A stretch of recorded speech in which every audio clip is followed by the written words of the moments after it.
According to Matthew. Glory to you, Lord.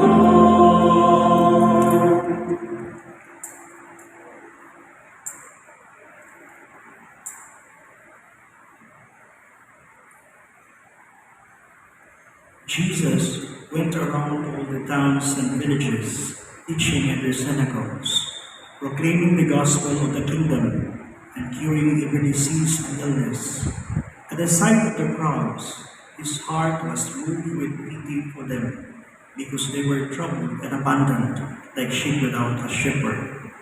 Then he said to his disciples, "The harvest is abundant, but the laborers are few. So ask the master of the harvest to send out laborers for his harvest." Then he summoned his 12 disciples and gave them authority over unclean spirits, to drive them out and to cure every disease and every illness. Jesus sent out these 12 after instructing them, "Go to the lost sheep of the house of Israel. As you go, make this proclamation: the kingdom of heaven is at hand. Cure the sick, raise the dead, cleanse lepers, drive out demons. Without cost you have received, without cost you are to give."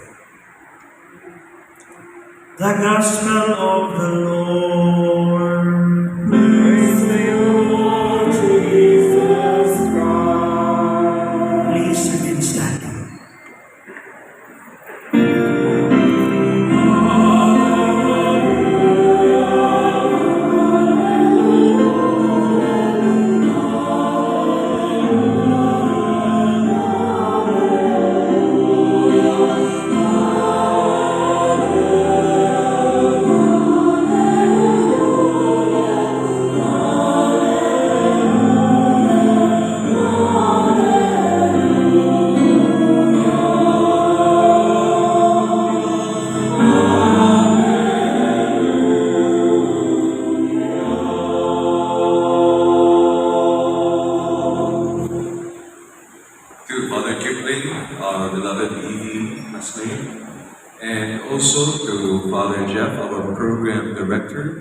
Together with the team of masters here in Gethsemane, my beloved brother priests who are very supportive of you that they sent you here, most of them are present, and to you, our dear graduates and brothers and sisters in the Lord, mayong buntag kaniyong tanan. Mayong buntag. Please, especially in graduates, turn to your neighbor and tell your neighbor congratulations. Congrats. No, okay. Tama na. Balik ka sa tabangan. Unya na natin i-resume ang full-blown celebration. My dear brothers and sisters, I will address primarily the graduates, the fourth batch, and all of us can eavesdrop on this reflection. This is a story about a boy named Mordecai, and when he was small, his parents experienced deep troubles in raising him up. Why? He would not follow the command for him to go to the rabbinical school, which is necessary for young Jewish boys. Instead, he would run to the forest area, swim in the rivers, climb the trees, talk to the birds, and then just enjoy and frolic under the sun with the animals. He would go back almost just before sundown. And for them, they tried everything. The carrot and stick approach. Carrot meaning reward, stick meaning punishment. So they tried to offer sweets as bribery, that if you go to school, you will have more sweets. They even offered clothing and money. No effect. They already threw in threats and corporal punishment. Wala effect.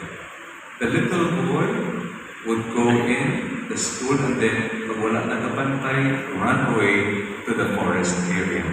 And so the parents were filled with deep, deep sorrow.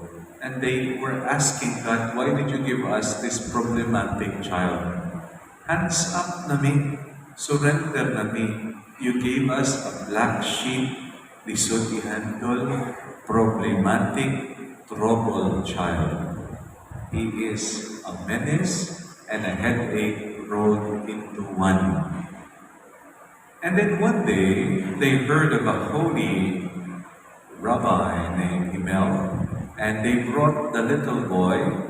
They talked to the old man first, and the wise rabbi, just very calm, no change in expression, just told the parents, bring the boy to me. And so the boy was outside, they brought him.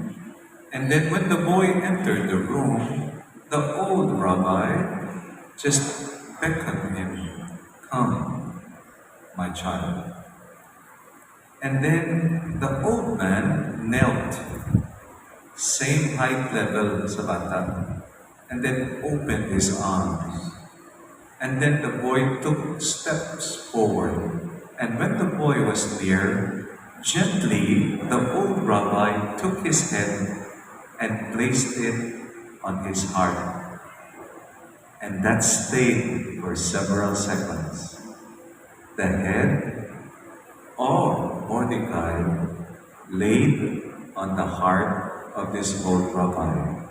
Slowly, his resistance melted, and he embraced the old man, and the old man embraced him, that they can feel each other's heart.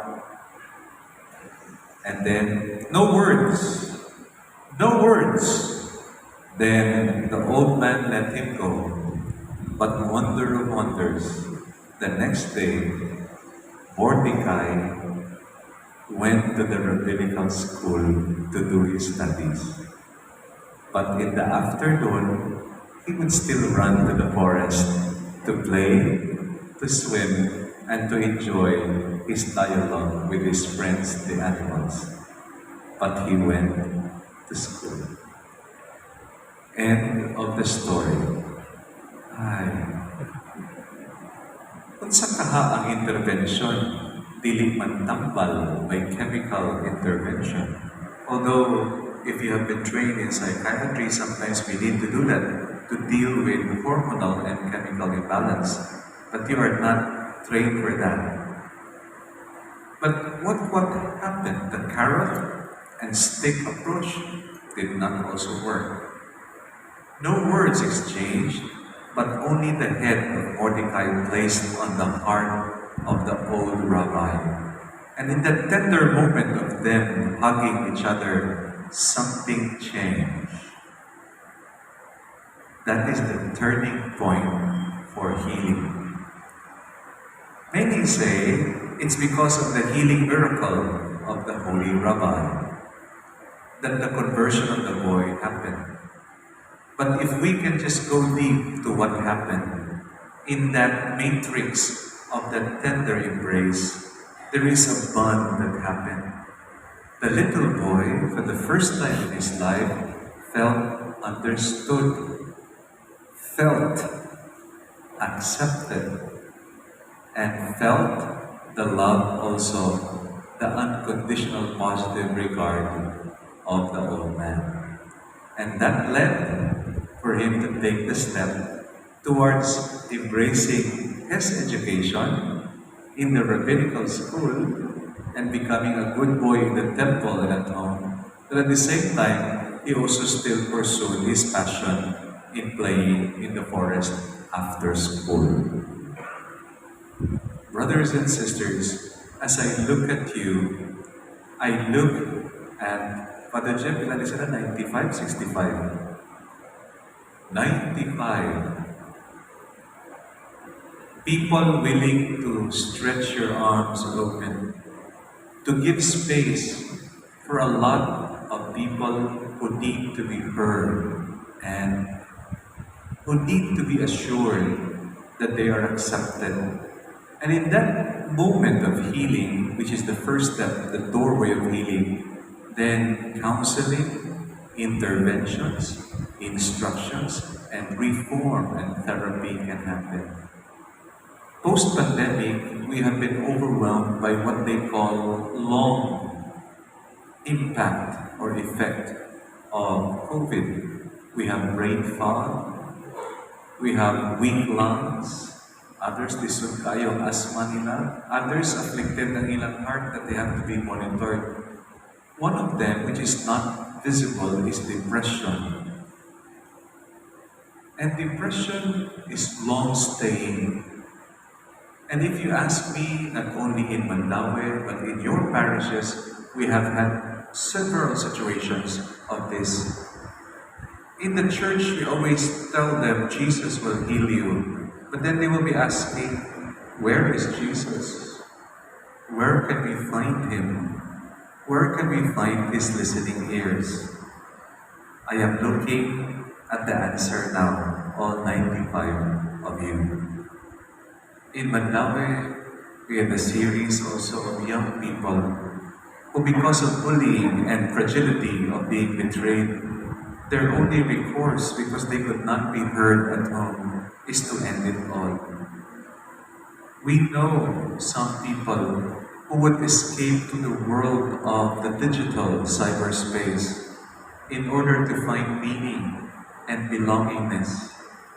We have heard cases where vices like drugs and alcohol are used as medicine for their wounds inside. It's an escape valve. And so in all those situations then, we are in dire need of people willing to open their arms, to embrace and put the people needing and wounded on your heart. Today, the gospel is timing, or according to millennials, swak na swak. Kaya nga naman, the gospel at the heart talks of the crisis of the lack of laborers for the vineyard. Mind you, the harvest is great, and during the time of the Lord, there is no storage facility to keep the produce. There is no high-tech machines to process that. Everything, the grapes has to be hand-picked at the perfect ripening period. Time is crucial for the ripening. Otherwise, magpurdoy o ang lasa, dili wine, and the grapes will become rotten. That's why this is a real issue during the time of the Lord. When there are lack of laborers, it's a crisis for the owner. That is why we turn to the harvest master to send laborers. I thank the Lord for touching you through your priests, superiors. I thank the Lord for our facilitators and trainers. I thank Gethsemane Parish for making this a haven for learning. And above all, I thank you, your family who gave you permission to attend the training, and each and every one of you, 95 graduates, for you have said yes to become the laborer in the Lord's vineyard. You are the answer to all of this. Of course, we don't have instant, easy answers, but just to open our hearts, to embrace people in need, to give a listening space, to concretize synodality as a listening and dialogical church. You are in service of that. You see, Pope Francis in the Continental Document would tell us we need agents of synodality, and we need to train persons who are companions on the journey. When we do parish intervention through individual, couple, or family counseling, if you ask me, you become the face of agents of synodality and companions of the journey. I would like to share that inspired by this, we have graduates also in our parish, and come Sagrada Familia na fiesta beginning December, we will also launch our family counseling ministry. It will be by appointment, Tuesday and Thursday. I don't want to bore you with the details, but when I summoned those who attended like you, they said, "Yes, Bishop, we have been trained. We will now volunteer as laborers in the vineyard." Let me conclude our reflection. Together with our congratulations is the gratitude of our beloved Archbishop to all of you who said yes. There are a lot of Mordecai in Mandaue and in parishes all over Cebu. People, young ones, old and young, who need to be accepted, embraced, listened to, heard, and then healing flows from that. As I congratulate you, I thank you for being the laborers in the vineyard, the answer in this gospel. May the Lord bless your yes, guide you to grow in your yes, and as He will bless the people you will minister to, may He also bless you with deep joy and fulfillment that only He can give. To the Master of the harvest, thank God for 95 graduates today. So help us God.